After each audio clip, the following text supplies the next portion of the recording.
पहाड़ी गैंग को धरने को पुलिस ब्लू प्रिंट राज्य बाहर रेड कर कमिशनरेट पुलिस गतकाली गैंग 8 जन अंतरराज्य लुटेरा को गिरफ्त कर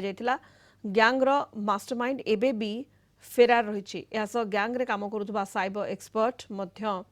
बाहर लुचिंट तेणु से धरने को ब्लू प्रिंट प्रस्तुत करिछि कमिशनरेट पुलिस गोइंदा तथ्य पाइबा मात्रे पुलिस राज्य बाहर को जाई गैंग सदस्य को उठाइब सेपटे गिरफ होइतिबा 8 अभियुक्तों को खूब शीघ्र रिमांड रे अणाजिबो बोली कहिसेंती डीसीपी प्रतीक सिंह। आगु भी मैंने जड़े दुई जन हिसाब से धरा पड़ुले परंतु जो पूरा रैकेट अच्छी से रैकेट के भी बाहर की आसी पार एमनकर जो जड़े मेन लोक अच्छी से अभी भी आमको मिली से लोक ये माने जो धरा पड़ी ये खाली मोबाइल चोरी करी से दिखती और से माने इमिडिएटली क्रैक करी सब पैसा बाहर कर तो सी साइबर टीम जो अच्छी